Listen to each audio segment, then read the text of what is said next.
You're tuned in to RX Radio. Like the cold open, as I like to do anytime you see me in Emerging Ideas for the Prescript Collective.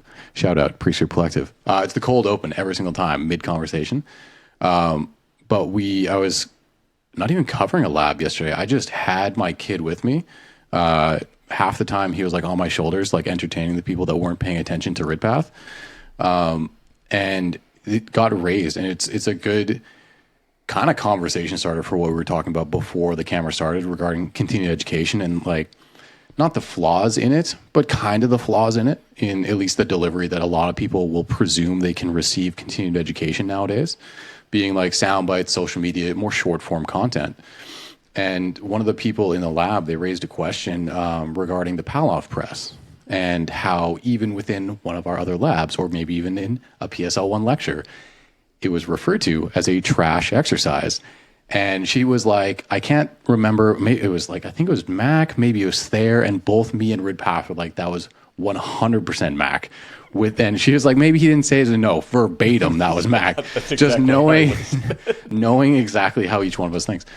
But if I were to challenge Mac, which I can because we're friends, on, okay, I need you to devil's advocate now for something like the Palloff press. Now, for people without context into what we're talking about, usually when we are designing an exercise program, there's got to be like a primary purpose for it, but then probably other secondary, maybe even down the line to a tertiary or even further, like purpose beyond just, in some cases, it's absolute hypertrophy, maybe absolute strength, skill acquisition, but there's usually something running in the background that we're also trying to accomplish by multiple goals within the same program, or excuse me, same exercise selection, just training economy in that respect.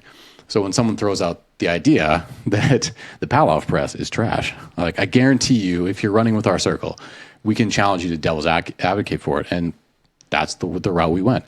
And it's one of the primary strengths of having something like a lab group where even in passing, like these passing comments that even we may make within lecture or within even each other's labs, you can have those thought processes challenged and have to actually flesh out exactly what you mean. Sometimes, Mac probably meant what he meant.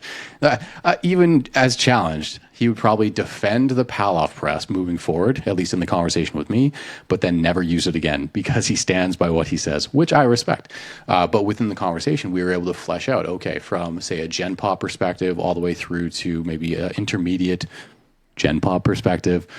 How would you initially program it into, how would you then crescendo it into something after? It was not necessarily that the Palloff press writ large was just a trash exercise. It was, how do you then keep progressing beyond it? Similar ideas, say the McGill Big Three. It's massively popular, and one of the talking points that within our circle is more biomechanical advancements or higher performance-based goals. The McGill Big Three is a great place to start for maybe a proprioceptive standpoint, super return to play, injury return sort of perspective, but it's not something that has an extremely long-term loadability or progression metrics to it. Okay, if we're going to employ it, how might we then progress it? It's not that the McGill Big Three is outright trash as like a statement that is very easily going to garner attention as a soundbite. How do we then challenge that idea and be like, okay, employ it, but what do you do after the fact? And that's the real crux of continued education. It's how do you absorb all these things, be able to have a soundbite, but then also be able to either devil's advocate for the thing that you're rallying against, or be able to, when posed or challenged with 17 different whys or questions following up, can you actually steelman your opponent or defend your own premise? Fitness debates, essentially. And, I think that's important or something unique that comes about in the continued education piece through the labs is that long form discussion that it does allow for perspective and context and challenging and asking questions that you don't get a lot in, well, you don't get it all in the sound bites, that they're just clips and quick views and, attention wandering off and so scrolling on the next one.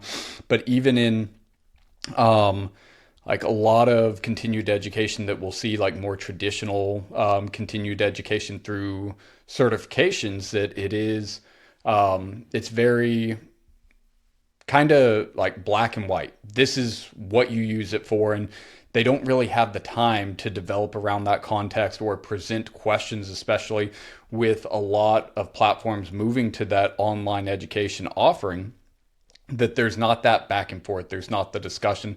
There's not the opportunity to ask why or to challenge or kind of see where we can map this out. And it's not necessarily something that's being taught, because it's a difficult thing to try to challenge, to try to assist with critical thinking. Working in a university, this is something we run into year after year, is like, how do we develop students on critical thought that aren't just inherently doing it? Like, they'll follow directions, they'll have this information laid out. And similar with people we'll see through the fitness industry in the different education spaces that we operate in, is if we have it laid out, hey, okay, I understand it in this way, and it's not necessarily a learning issue. It's how do we take this further? How can we put context to it that isn't directly presented to us, but how do we approach something and think about it in a way?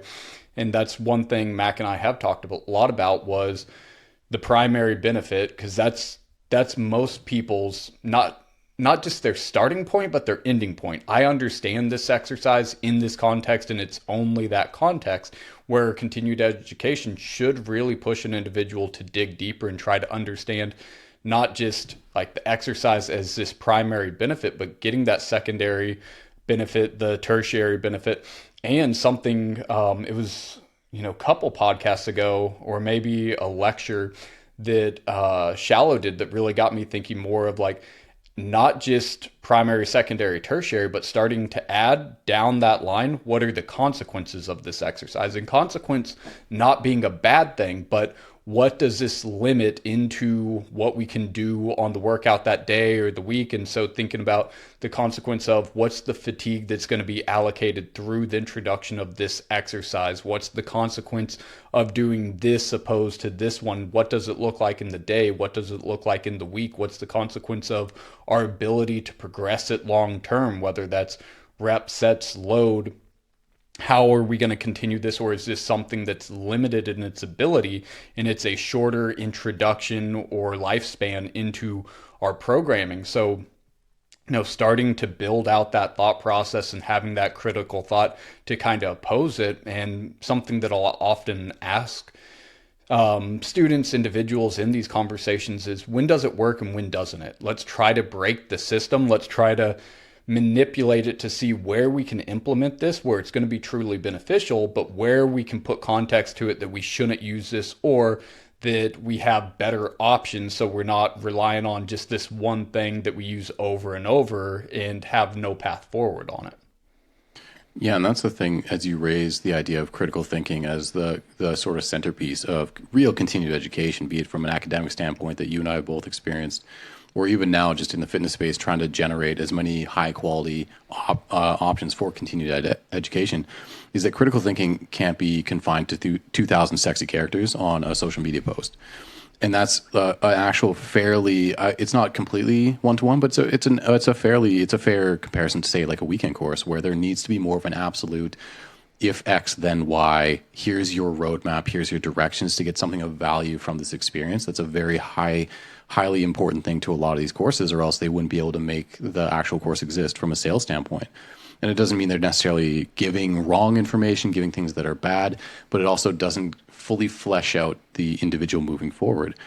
And that's really the inception of a lot of the things that we work very hard on from, say, a lab perspective, which is a unique experience to us. Maybe it has started to branch out more industry-wide, but like this continued experience during the course materials, but also even beyond the course materials themselves, through what we do with the Prescript Collective, is offering people the ability to take what may be like a weekend course, or may be like more compartmentalized information week over week, and actually have long-form conversations, engage in case studies, things that they can then actually test out their knowledge and comprehension over and over and over in these controlled settings, where there isn't going to be someone that's going to make or break their training session. There's going to be someone that might be at higher injury risk because you don't understand the concepts fully that you're applying.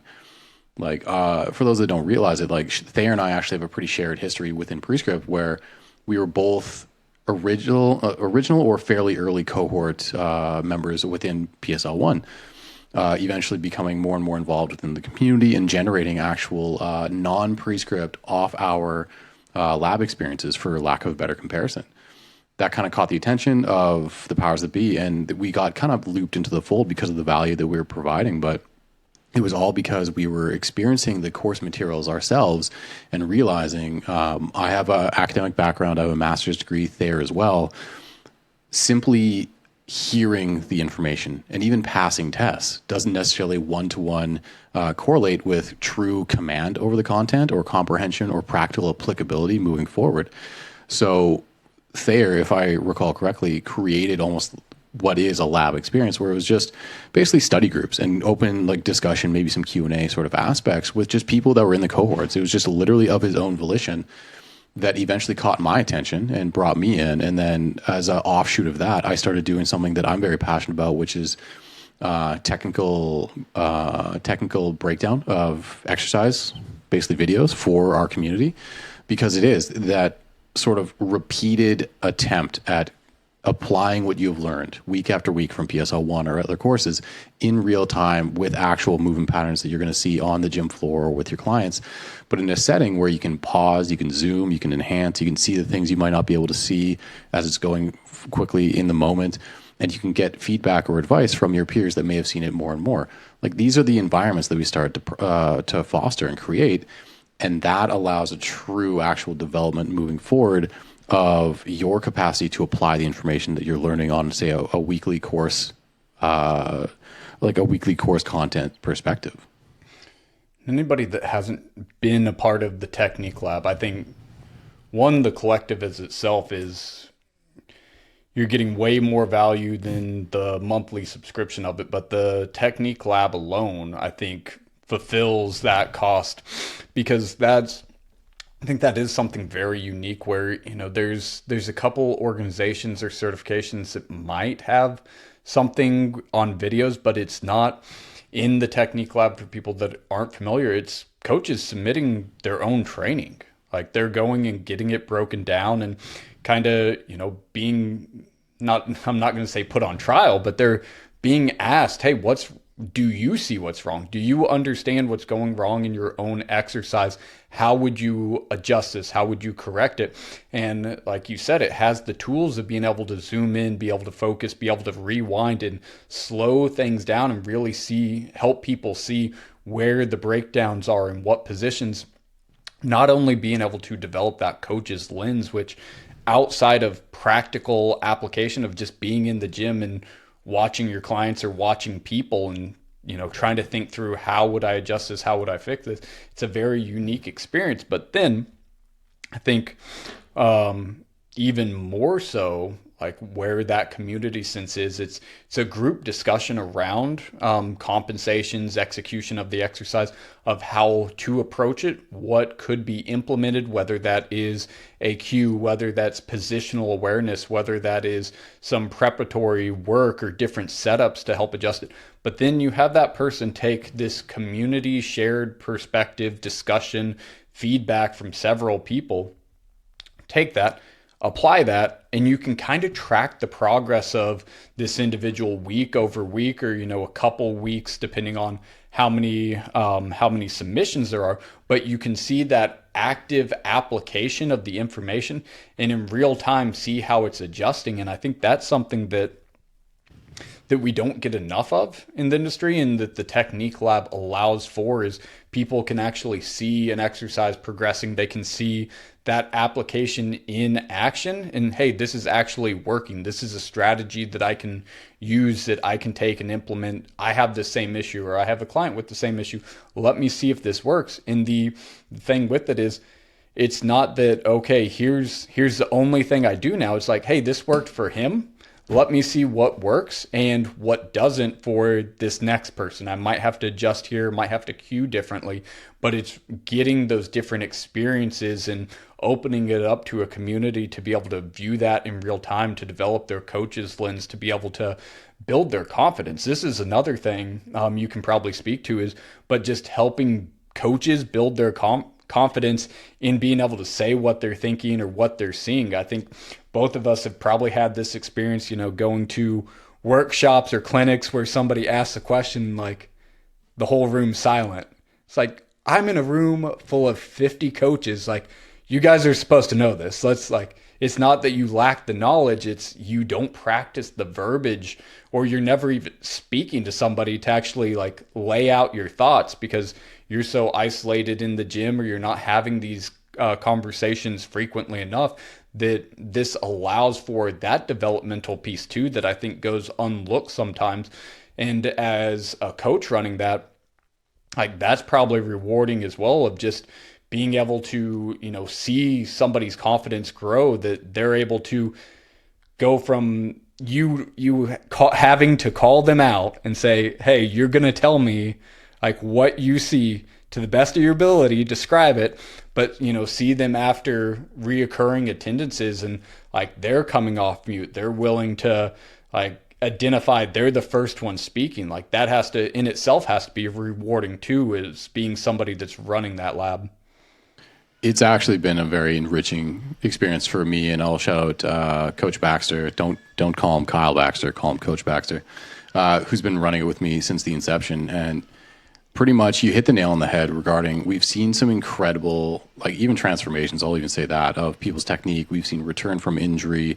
We've seen people hit PRs. We've seen people take the advice and either completely vanish, never to be seen again sometimes, or like I said, week over week, start to implement it and gain like the experience, but also gain proof of concept and confidence that, oh, the stuff that I've learned, they literally just told me to basically do that. And I did it and it worked. And the number one way to be confident in your application is to practice it on your own, or to do things yourself and be able to physically experience it so you have more physical empathy for when you may describe it for someone that you're going to give it to later. So it's a tremendously beneficial, sort of well-rounded experience for everybody. But that is exactly as you described. Like, as we've both been in the classroom, we've both been in the lab, like in like the actual strength and conditioning facilities where you're teaching people how to do the exercises in a more academic setting. We've been in workshops and seminars where it is people that have volunteered their time. They are of the profession already and they want to learn more, and people freeze. Regardless of what they know or what they think they know, when they're put on the spot, they will freeze. They'll forget everything. It's like a public speaking event, essentially. Like when I say, here's my question. All right, Thayer, what's your perspective on it? And if you're all of a sudden not used to being put on the spot, you're going to freeze up, even though you're one of the most brilliant people in the room. It facilitates that environment where no one actually feels that level of anxiety. They're able to flesh out their own experiences. They're able to give their perspectives. And if anything, I'm very good at facilitating. That's kind of the role that I've moved into. It's less just teaching in that respect. Bax has been very good about this as well, where at first we struggled almost, where the labs would essentially just be almost like another lecture where people would submit their footage of themselves, gain a bunch of advice from us, but people were very, very timid about voicing their own opinions or what they see. And over the last probably year or two of doing it, we've gotten very, very well. Like one of my major priorities is to spotlight either our internal coaches, be it Bax. I'll literally tee him up to make him look brilliant because he is brilliant and he needs to be able to articulate it. Or I'll take some of our more veteran coaches that have been showing up week after week, month after month, some year over year, and I'll put a spotlight on them because they've seen the content and they've got enough experience and proof of concept that they should be able to explain it. They should be able to see what we see pretty bang on and be able to articulate it in a way ideally that is different than what me or Bax might do. And that's actually where it's grown as well, is it's not enough necessarily to be able to say the words, because oftentimes it's a meme within the technique lab where it's either always the popliteus, it's never the popliteus, or the answer is always internal rotation, which it kind of always is. But people will know how to parrot certain words that they learned in the lecture of the week or that they've seen on the internet. And the second you kind of poke it one layer deeper, frozen. I did this, shout out Mahan. He's a good friend of mine. Some might say he's my best friend. But he's at almost every technique lab at this stage. And he's been there similar to you and I starting our like pseudo labs long before the current iterations. He's been around almost as long, if not as long. So he's got the experience. He should know a lot of the stuff, if not all the stuff that we do. But every once in a while, him or someone else in the lab, I'll catch them using like traineries or social media ease, something they heard or read someone else say on the internet and it's starting to catch fire. And the big thing about that is that's not what we're about. We're about functional anatomy, applied biomechanics. And those are not buzzwords. Those are principally driven topics. Everyone has the same anatomy. plus or minus some unique structural differences. Biomechanics applies to us all. These fundamental principles of human movement apply to us all. So I don't want you to start slinging traineries that you may have heard the first time you heard one of us say a word and caught fire, the first time you heard something or read something on the internet, and you're just recycling it. I will challenge you outright to be like, hey, what does that even mean, man? In the most obnoxious way possible, because the person clearly knows that I know exactly what they're saying, but I'm not their client. No one in the room is their client. They may not even be their own client. They're teaching someone that might be on their first day in the gym, and they're going to go off on some tangent about, like, the hip bone's connected to the internal rotation moment arm of the popliteus, and the person's going to check out and have no idea what's actually happening and gain zero benefit from it. So it's one component of it is being able to look at the video, analyze it, see all the crazy things that might be going on from a movement technique standpoint, maybe movement restriction, maybe be able to build out or suggest some movement prep drills or things that might help that in that respect. But also being able to break down your knowledge from, again, the lecture perspective, maybe the technique lab sort of perspective, all the way through to how do I break this down in vocabulary that's accurate but applicable and digestible to someone who is maybe on their first day in the gym. That's really the methodology, and it's very similar to the analogy Shal gives about having the ability to explain something at the metaphoric level of, say, a handgun or like a BB gun to a shotgun to a rocket launcher. Depending on who you're speaking to, the idea is that we've ingrained these principles and these concepts, and you've seen it enough times that you can explain it to the level of your 65-year-old mother that just walked into the gym for the first time to maybe an intermediate gym buff to like me. Talk above my head. I challenge you, like something like that. And that's the main goal of everything that we do.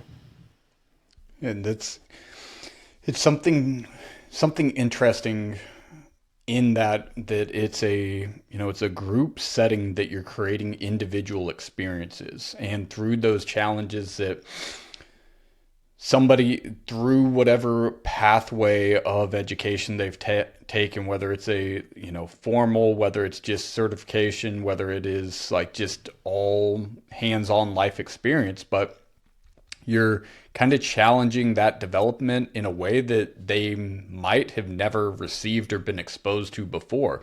Both of us know, traditional university setting, a lot of it is going to be lecture based, and it's information being talked at you, but it's rare opportunities that you actually get hands-on experience, or you get probably another important aspect of it is everybody has skin in the game in those labs. They're actively doing it, where we can find in that setting, somebody might be 20 years removed from actually being in the field, that they've just taught on the same textbook for year after year, and they know it very, very well. But to actually hey, have you worked with anybody? Have you, had to adjust a real person that you're creating that experience for them, like I said, in a group setting, but making it this unique individual developmental opportunity that people are taking advantage of, that's probably not spoken enough about, because it truly is that it's something that you have to experience, and the development comes from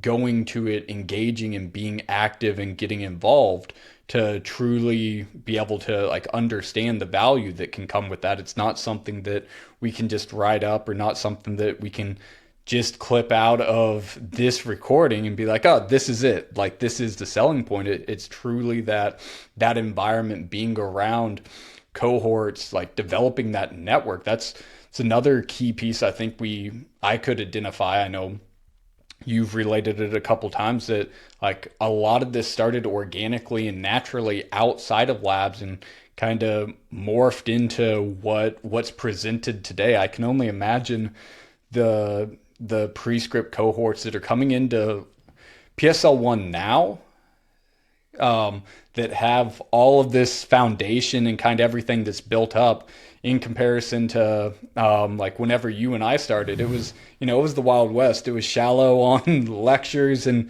different places every week. We'll see what we're gonna get, but we're here for the ride. Just fucking writing down notes the best you can and catching everything. There wasn't a textbook. There wasn't there was maybe I think at that time, maybe 2 or 3 labs, Shallow, Killian, and Jinta, that you could go for, or you could go to, but yeah, no textbook there. It's like, okay, I'm going to try to do screenshots, going to try to take notes. But really to see what it's become over those years, again, I can only imagine somebody stepping into what Prescript is now, coming from 2 individuals that have seen that growth and seen the evolution. And in that evolution, I think something that has stayed at the forefront is people. Like, we're working with people, not just through our careers and our jobs of training and coaching people, but we're working with coaches. Like, we're presenting this to coaches. We're wanting coaches to develop, because it kind of came from that mentality of, we're trying to better the industry. We're trying to develop anybody that comes through these doors to kind of be better from where they started to where they are now. Part of that asking questions, part of that is being able, like, having that spotlight or that opportunity to explain, use your verbiage, develop that thought process, critical thought, your coach's lens. But then something else that we see is, like, that gets shared. There's a huge network that has just kind of expanded and blown up outside of it, where it's not just the courses, it's not just the labs bringing people together, it's conversations outside. I know people that are taking trips to go meet people and train with people that they've, only seen through screens, or, finding certain workshops or certifications to go through. It's kind of created a life of its own, of taking that application, not just in what they do for work, but that application of taking this information and sharing it forward, trying to develop other coaches that they're interacting with, that we've seen a lot of coaches take on that role. I think Mahan's a great example of that he's been in this as long as we have, and still very active, very involved, has taken a lot of coaches under his wing. Yeah, I'm happy that you raised that, because the idea, and this is something that gets parroted by almost anybody that has been in the industry for any appreciable amount of time, is the desire to improve or to leave it better than they found it. And to actually follow through on that it's a lot more legwork than people want to let on. It's not a glamorous sort of side of the industry to try to push it forward, because you're doing things that are not necessarily going to immediately serve you. You're volunteering your time. You're trying to spend added resources to improve the experience of those around you. And as you described it, that was kind of the inception of a lot of what we're doing now in a more formalized way. It was your pseudo lab that became a real thing, you're now one of the Prescript coaches. You run the podcast. It was a natural evolution in that respect. It inspired me to be able to basically continue carrying. When you got actualized, when you got realized, when you're like, yo, you're just a real lab, I was like, well, I'm not letting There's a path forward. I'm not letting his shadow lab just die. I'm just going to take that and make it the technique lab. That's basically what happened. But it was all volunteered time. And it was the thing where, and the other prong of what you were describing is I experienced that in real time, where I was a trainer with my kin degree for about 2 years before I came back to school and got my nutritional sciences and then my master's degree. And to essentially be, okay, so I did the schooling and I went out and I knew nothing. And then I came back after experience of 2 years and then realized, oh, people here know even less than I did when I left, because there's been no appreciation of their knowledge. They've been told what to think, what to say to pass a test, which is important because it's foundational knowledge, but they don't have that nuanced sort of perspective moving forward. So there's going to be some legwork, because there's a system in place that will establish a baseline of information that is absolutely critical to have maybe a higher threshold of understanding of how maybe the human works, exercise works, and so on. But it doesn't actually create a good trainer out the gate per se. It's something that appreciates over time. And I've echoed that over and over to anyone that will listen, is your education is important, but expect it to get better over time, not necessarily set you up for life the second you have it. And so that all comes full circle with the Prescript Collective, with the labs that we'll do. It started, like I said, very organically, where what you created was almost like its own independent kind of networking, where it started to connect coaches off class time, where they are volunteering their time to flesh out these ideas more, to understand each other and each other's coaching perspectives, maybe their methodologies better, and expand their own libraries of skills. Now it's something we have actually added a element of intention behind. We've realized how powerful that is for, yes, pushing forth just general popularity, general like literally creating a community of friends, for lack of a better phrase. But also for that's how you can help to create the impact that you're trying to do in terms of driving the industry forward or having the ripple effect.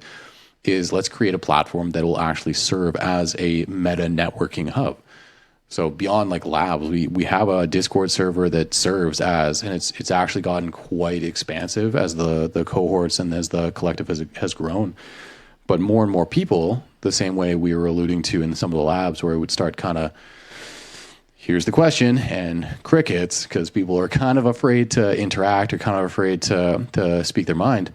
It's gotten tremendously interactive. There's a ton of standout individuals that are willing to offer their perspective on basically anything that goes on, from athletic development and athletic training to general hypertrophy to the technique lab sort of style. I run like literature review or like current studies and stuff like that. We try to break it down to help people understand, to business practices that are relevant to the fitness industry. There's a whole web of conversations to be had, and it's expanding people's personal and professional networks by having access to people that have gone through our courses and thus have a similar mentality coming out of it.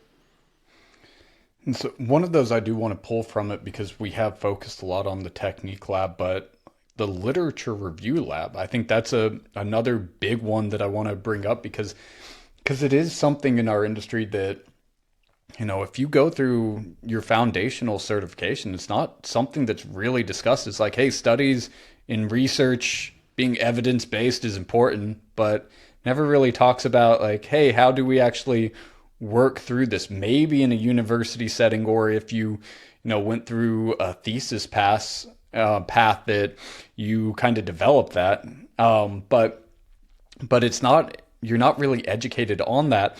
So I want to kind of shift for a little bit into the literature review as far as how you select research studies, how you break it down, like how do you facilitate that lab? And something else, kind of breaking down like, hey, this is, I think in our industry, something else that I've kind of noticed more and more. People present, hey, this is a new study that came out, but like people take that as like, hey, this is the golden standard now, instead of realizing, hey, this is potential information that we can look at, that we can be aware of. But just because a study from 2023 came out doesn't mean that this is the absolute, like, this is the word of the fitness gods now that we stand on, and everybody move that way. But it's sometimes presented like that because it's new, because it's shiny, like this must be true and absolute. I'm so happy you brought that up. So as a brief overview, a historical perspective on the literature review. When we initially discussed the concept of it, it was kind of like the idea of examine.com. So we have broad sweeping, like large scale topics, say creatine, beta alanine, insert your favorite like lion's mane, whatever supplements.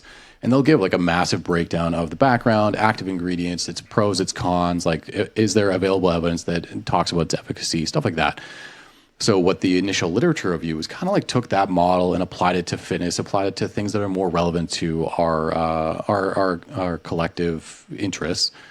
And what I started to do with it was take these more broad topics that are kind of outside your standard issue personal training certification or continued education certification as it currently existed.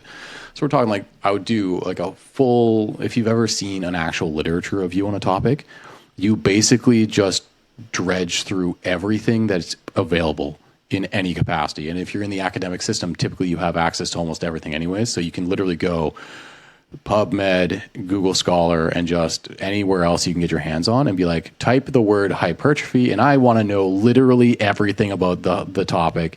And then somehow in your grad school experience, distill it all down. What is the entire history of hypertrophy? And now I need to know it all.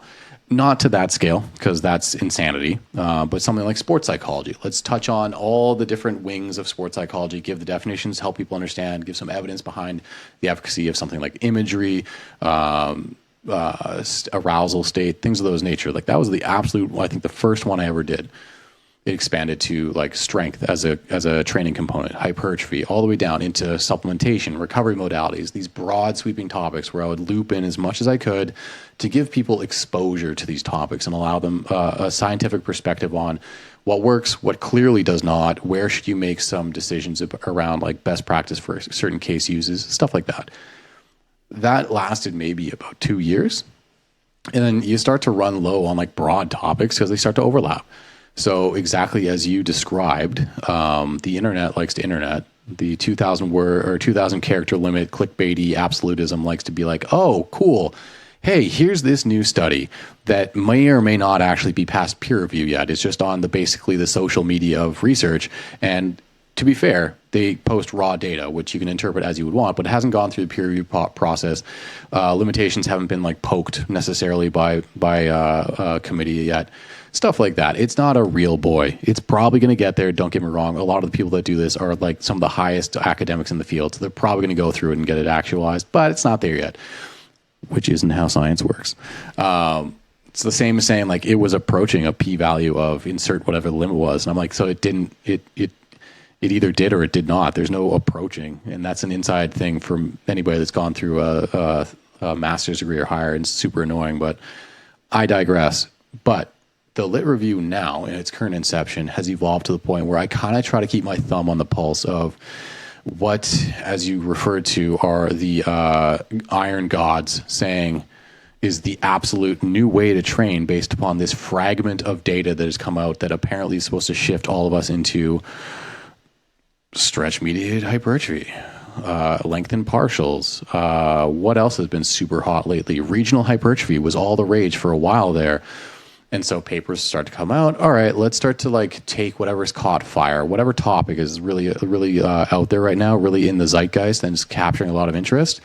Because what people will do is get that soundbite, get the social media quote unquote education that is really just a conversation starter. It's an introduction to a topic. It doesn't actually teach you anything. It just puts you on the trail of a topic. But people will. It's a very similar experience as abstract poaching. Social media posts about scientific literature is essentially you're reading an abstract, or in this case, you're reading someone's interpretation or someone's perspective / opinion on an abstract, and then taking it as gospel for how you should train everybody moving forward.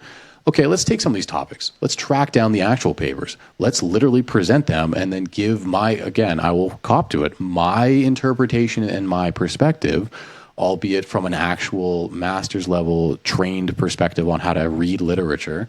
What are the major limitations? What are the pros? What are the cons? What are the strengths? What are the things that we may be able to actually, from this new data, make that micro adjustment to our training or to our application, being actually evidence-based? Because sometimes a study comes out that actually says some cool stuff that doesn't mean anything. It still doesn't, at the end of the day, actually affect your best practices. So giving that experience, I teased like the not length tension relationship, although that is one that we've done. But stretch-mediated hypertrophy has been tremendously beaten like a dead horse in the social media space as of late. So I took one of the more recent studies on it and kind of broke it down and used that as my platform to help people that may be seeing those words over and over and over and not having any clue outside of what the social media gods are saying, give them an actual unified perspective on what it means. So it's trying to provide clarity to the more educational, quote unquote, content they may consume, the more literature-based, evidence-based, the science bro-y space, trying to give people that same experience as, say, the technique lab, just in the literature review lab context. Here's how to read it. Here's how I would interpret it. Here are the major takeaways. Here's oftentimes how it doesn't really shift your best practice almost at all, because science moves exceptionally slow and builds off of itself. And with that, it's interesting going through and trying to provide that context, because again, I don't think it's always inherent to somebody that hasn't been taught how to break down studies, how to look through and like pull out this information and understand the circumstances that they've created, because something very, very true in in any research, they're trying to control variables, that they're trying to make the most ideal situations or environments that they can. They have a controlled group, and then the variation that they're introducing, they're trying to control that as much as possible to limit any outside factors. But something both of us know, and any coach that has attended any of these can speak to, is variables of life come into play with the individuals that we're training. So how do you take this information from any emerging research or any of the literature reviews that you break down, and be able to help them understand, hey, here's the context of this, here's where it showed benefit potentially in the study, and here's where some of the potential downfalls of it might be, or even the understanding of the population that they were working with and the population you're working with. Yeah, it's funny because a lot of the pushback historically has been well, we need studies on well-trained bodybuilders, or we need studies on these people. It's are you that? I don't think you are. Are you CBUM? I don't think you are. There's a threshold where human potential needs to reach before for those that this may be between Thayer and I, we instinctively have experienced this enough times, but most research papers in the fitness space, at the very least, they're performed on 21 to maybe 35-year-old males that happen to work out at the gym at the university, because it's a random sample, but it's a random sample of convenience, because it's really hard to get volunteers for studies, especially in the fitness space, if they're going to take a muscle biopsy. And for those that don't know what that is, they stick a fairly large gauge needle into your muscle and take it from you, and you never get it back. They just, and then they analyze it, and that's just gone now. You don't have that muscle anymore. So enjoy volunteering for that. There's no way in any sports performance coach is letting you touch their athletes in season. Yeah, so a lot of the studies, they're going to be performed on these populations. But when you think about who is the average human, and this is a very important point, it's the people they're studying. Everyone has this main character syndrome where they're well, whatever research is happening, I'm somehow uniquely not that. No, you're very much so that. But it lends itself to the point I was going to make, where most of these studies, if not all of these studies, they're always based upon averages, and typically they're very small. So a study could have anywhere from 10 to 20 individuals to be considered well-powered, meaningful enough to give some useful data. But that's still an extremely small sample in the grand scheme of all of humanity. And then over time, it's all averages. The data points, generally speaking, are going to be averages. But you and I and any other coach, we deal with case studies for the most part. We deal with individual clients. So if we're going to take data that is an average of the average human, which is fine because everybody, you, me, and everyone else, we're all the average human, whether they want to realize that or not. Most of the data is actually pretty applicable to most of us because it's not so outlandish that it's well, this is, a super, no, it's fine.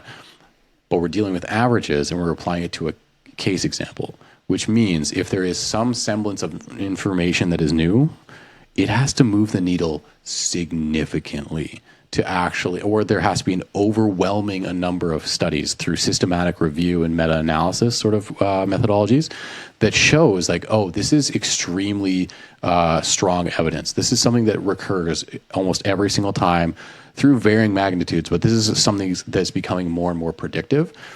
So either a crazy overwhelming effect size, which will likely then be challenged because most of the time there's no insane effect size in exercise because we would have found it by now, or an overwhelming amount of evidence through sheer repeated examination, repeated testing. But in any of those contexts, it literally is, boop, you tap the ship. It's not a mass complete changing of everybody's programming or everybody's training. The things that science is always going to do, it's Lego blocks. It's one study establishes a premise, and then another study, because of what you said, is essentially you're trying to control as many variables as possible to isolate what's actually happening. It adds one more, not even full Lego block, a quarter Lego block. And then you're trying to build the fucking Death Star. That's how slow things are going to go. It's very useful and meaningful. As the picture becomes more clear, it really drives best practice. But that's why you'll have people that are not beholden to that sort of process, the amount of rigor required to really definitively make scientific statements.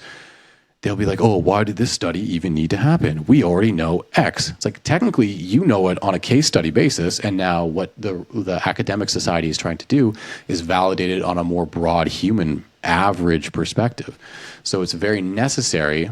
But again, to bring this all the way back around, it's not going to change a tremendous amount of what you do. Most of exercise is fairly firmly established. Even if it's suboptimal, more optimized, you're still making ballpark progress with everybody. It's helping you refine.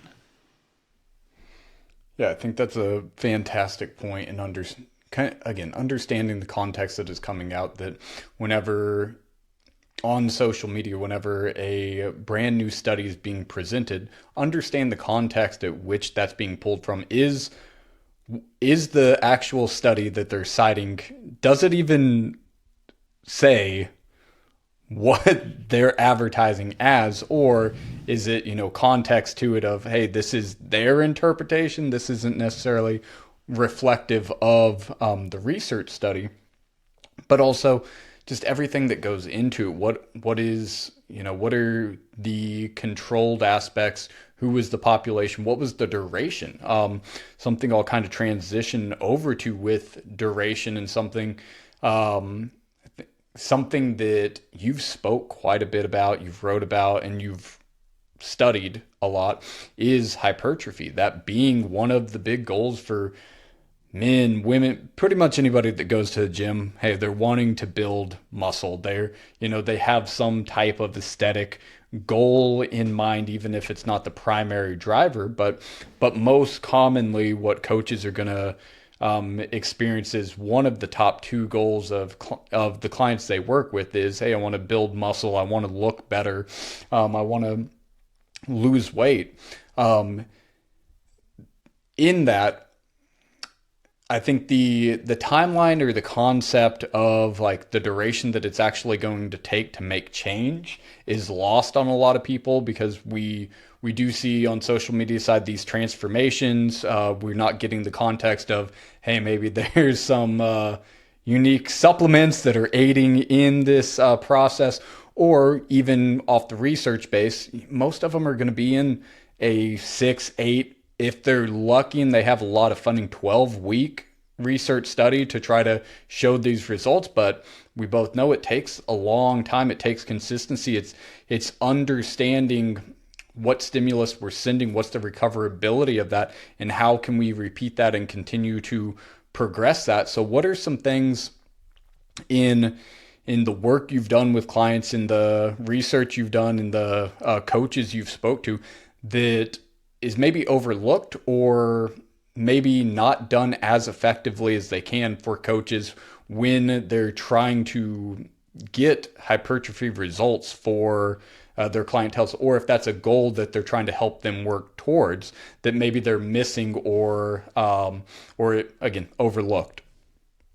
Yeah, I think the major one that actually, the tagline of the Prescript Hypertrophy course as I developed it was, adaptability is indicative of mastery.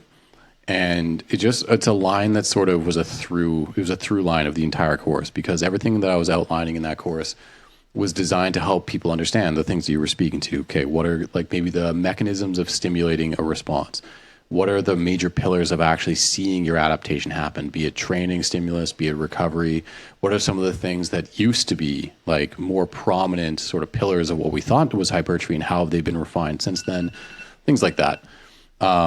And adaptability is indicative of mastery. To me, it was the recurring theme of there's a few really solid pillars that still exist. And I can give the example of Dr. Brad Schoenfeld. His research and his involvement in the hypertrophy space is pretty legendary at this stage. Like, he's one of the foremost researchers and communicators in the space.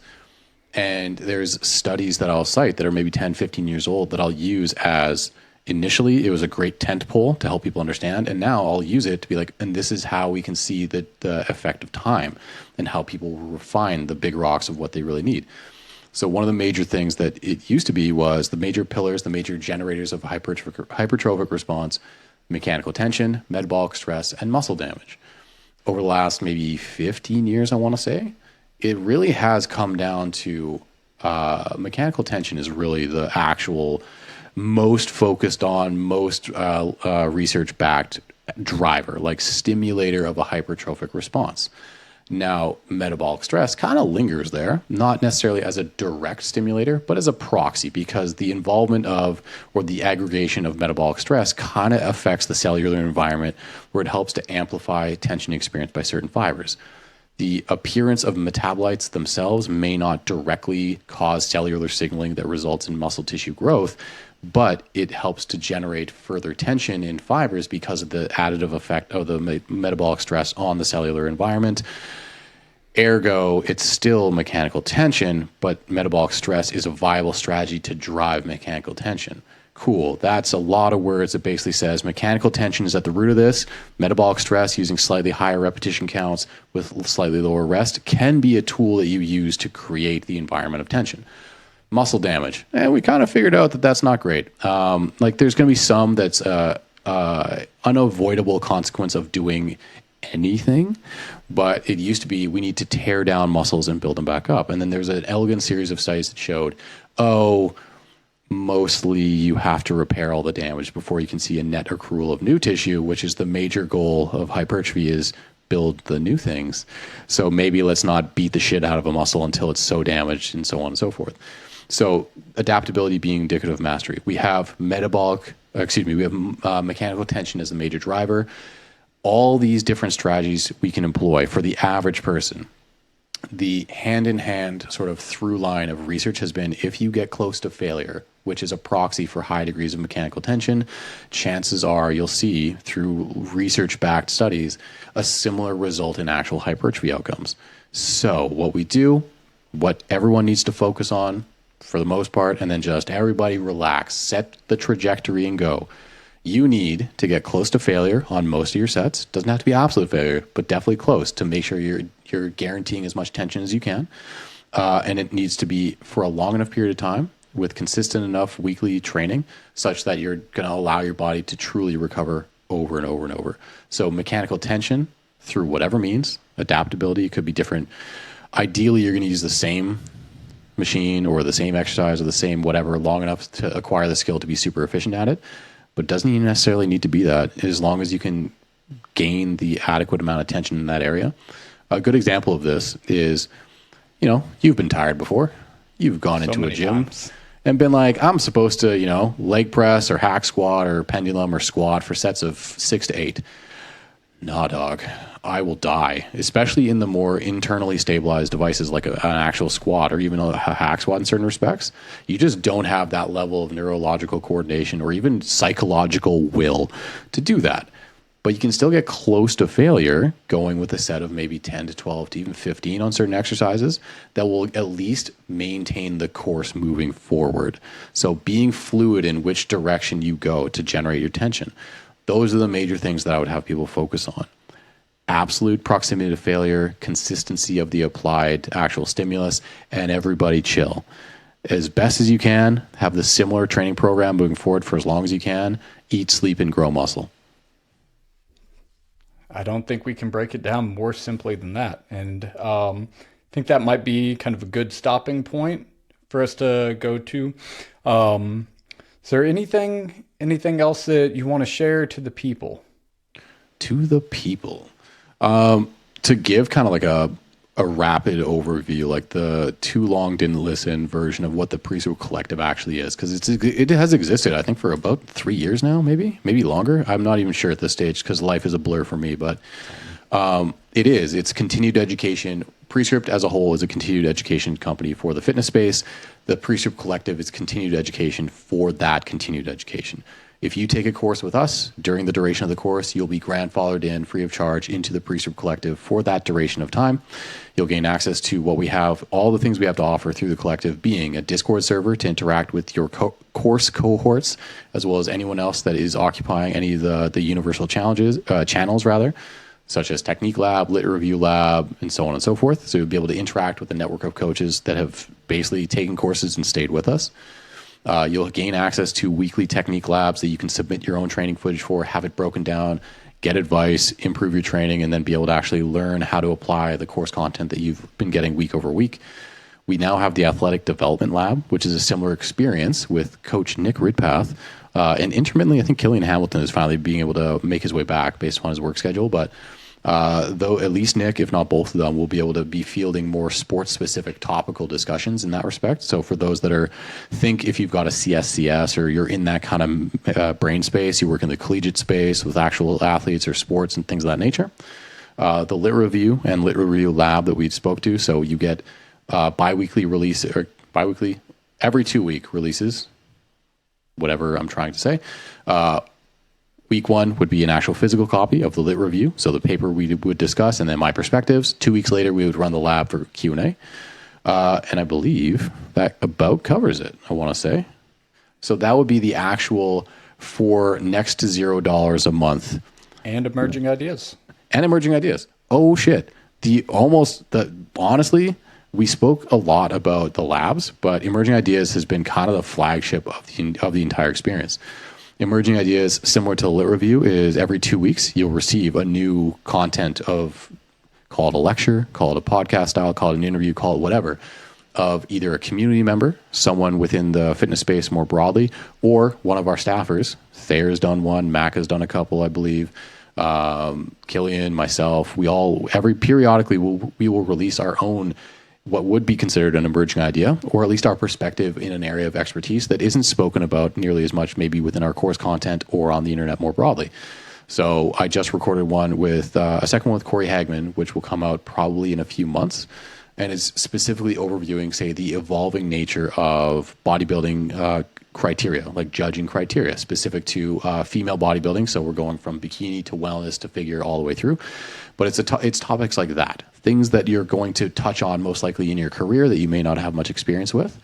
I myself will be recording one on, it started as an inside joke, a pushback against optimality, but I really actually want to flesh out the idea of what I've been trolling and referring to as integrated hypertrophy, which is essentially don't fear barbell-based hypertrophy. I'll be releasing one like that. So awesome. Diverse perspectives, a rolling experience with a plethora of different coaches and topics.